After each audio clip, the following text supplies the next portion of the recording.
नमस्कार दोस्तों, चलिए जानते हैं उत्तर प्रदेश की 50 फटाफट बड़ी खबरों को सिर्फ 10 मिनट में। लेकिन उससे पहले आप यह वीडियो किस जगह से देख रहे हैं हमें कमेंट में जरूर बताएं। उत्तर प्रदेश में किसानों को लेकर बड़ी कार्रवाई शुरू हो गई है। सरकार ने प्रधानमंत्री किसान सम्मान निधि योजना में कई संदिग्ध लाभार्थियों की जाँच शुरू कर दी है, ताकि केवल असली और पात्र किसानों को ही योजना का पैसा मिल सके।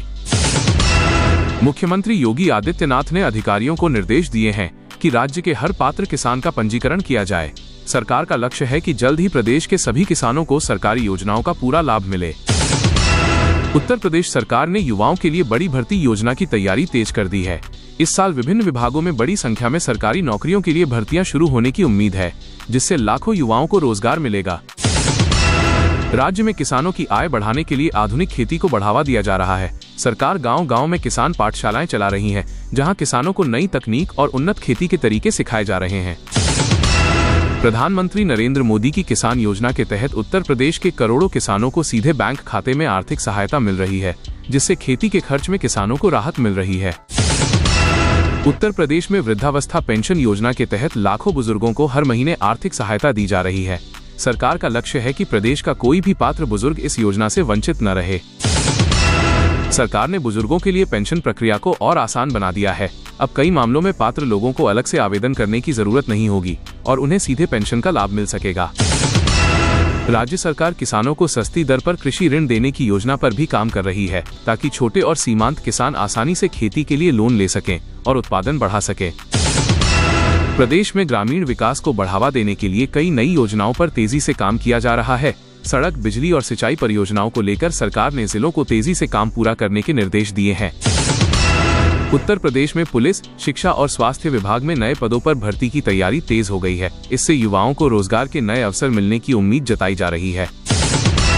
प्रदेश में महिलाओं के लिए चल रही सरकारी योजनाओं का दायरा भी बढ़ाया जा रहा है। सरकार का दावा है कि अधिक से अधिक महिलाओं को आर्थिक और सामाजिक सुरक्षा देने पर जोर दिया जा रहा है। सरकार ने अधिकारियों को निर्देश दिया है कि सरकारी योजनाओं का लाभ सीधे लाभार्थियों के बैंक खाते में पहुंचे, ताकि किसी भी तरह की भ्रष्टाचार की शिकायत सामने न आए। राज्य में किसानों के लिए डिजिटल रजिस्ट्रेशन और पहचान प्रणाली को मजबूत किया जा रहा है। इससे सरकार को सही किसानों की पहचान करने और योजनाओं का लाभ पहुंचाने में आसानी होगी। उत्तर प्रदेश में युवाओं को कौशल प्रशिक्षण देने के लिए कई नए स्किल डेवलपमेंट कार्यक्रम शुरू किए जा रहे हैं, ताकि युवा नौकरी के साथ साथ स्वरोजगार भी शुरू कर सकें। सरकार का कहना है कि आने वाले समय में उत्तर प्रदेश में रोजगार, कृषि और बुनियादी ढांचे के क्षेत्र में कई बड़ी योजनाएं शुरू होंगी, जिससे प्रदेश की अर्थव्यवस्था को नई रफ्तार मिलेगी। मुख्यमंत्री योगी आदित्यनाथ ने उज्ज्वला योजना के लाभार्थी परिवारों के खातों में गैस सिलेंडर सब्सिडी की बड़ी राशि ट्रांसफर की है, जिससे त्योहारों के समय करोड़ों परिवारों को राहत मिलने की बात कही गई है। होली पर्व को देखते हुए राज्य परिवहन विभाग ने अतिरिक्त बस सेवाएं शुरू कर दी हैं। 28 फरवरी से विशेष रूटों पर अतिरिक्त बसें चलाई जा रही हैं, ताकि यात्रियों को भीड़ का सामना न करना पड़े। राज्य सरकार के निर्देश पर सरकारी कर्मचारियों और सफाई कर्मियों का वेतन समय से पहले जारी कर दिया गया है, ताकि त्योहार से पहले आर्थिक सुविधा मिल सके और बाजारों में खरीदारी बढ़ सके। होली के अवसर पर राज्य सरकार ने लगातार 3 दिनों के सार्वजनिक अवकाश की घोषणा की है, जिससे स्कूल, कॉलेज और कई सरकारी कार्यालय निर्धारित तिथियों में बंद रहेंगे। गोंडा समेत कई जिलों में पुलिस प्रशासन ने होली को लेकर एडवाइजरी जारी की है। संवेदनशील इलाकों में अतिरिक्त बल तैनात किया गया है और ड्रोन निगरानी की व्यवस्था भी की गई है। कानपुर नगर में स्थानीय प्रशासन ने ट्रैफिक डायवर्जन प्लान लागू किया है। प्रमुख चौराहों पर सुरक्षा बढ़ाई गई है और बाजार क्षेत्रों में विशेष गश्त की जा रही है।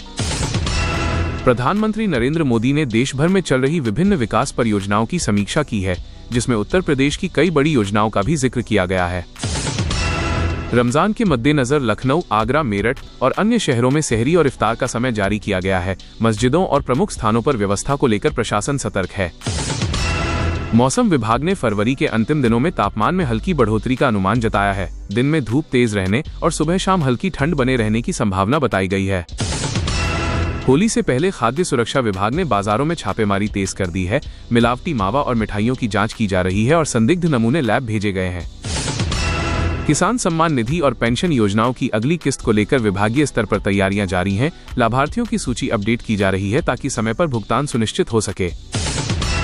सरकारी नौकरी की तैयारी कर रहे युवाओं के लिए विभिन्न विभागों में रिक्त पदों का ब्यौरा जारी किया गया है। भर्ती प्रक्रियाओं को पारदर्शी बनाने पर जोर दिया गया है। प्रदेश के कई जिलों में सड़क और एक्सप्रेसवे परियोजनाओं की प्रगति की समीक्षा बैठक आयोजित की गई है। अधिकारियों को समय सीमा में कार्य पूरा करने के निर्देश दिए गए हैं। उत्तर प्रदेश में त्योहारों और प्रशासनिक तैयारियों को लेकर सरकार और जनता के बीच समन्वय बढ़ाने पर जोर दिया जा रहा है, ताकि सुरक्षा, यातायात और सार्वजनिक सेवाएं सुचारू रूप से चलती रहें। सरकार ने शिक्षा मित्रों और अनुदेशकों का मानदेय बढ़ाकर बड़ी राहत दी है, जिससे लाखों शिक्षा कर्मियों की आय में बढ़ोतरी होगी। नई योजना के तहत हजारों महिला डिजिटल उद्यमियों को बिना ब्याज के लोन और मार्केटिंग सपोर्ट दिया जाएगा, ताकि गांव स्तर पर कारोबार बढ़ सके। सरकार अब सभी स्किल ट्रेनिंग संस्थानों की परफॉर्मेंस जांच करेगी और उसी आधार पर आगे फंड और लक्ष्य तय किए जाएंगे। रेलवे बजट में प्रदेश को रिकॉर्ड फंड मिला है और नई हाई स्पीड रेल परियोजनाओं को मंजूरी दी गई है, जिससे परिवहन ढांचे को मजबूती मिलेगी। राज्य बजट में नई योजनाओं के लिए हजारों करोड़ रुपए प्रस्तावित किए गए हैं, ताकि विकास और रोजगार को बढ़ावा दिया जा सके। अगर आप चाहते हैं कि आपको हर दिन सबसे पहले उत्तर प्रदेश की बड़ी खबरें मिलें, तो अभी वीडियो को लाइक करें और चैनल को सब्सक्राइब जरूर करें।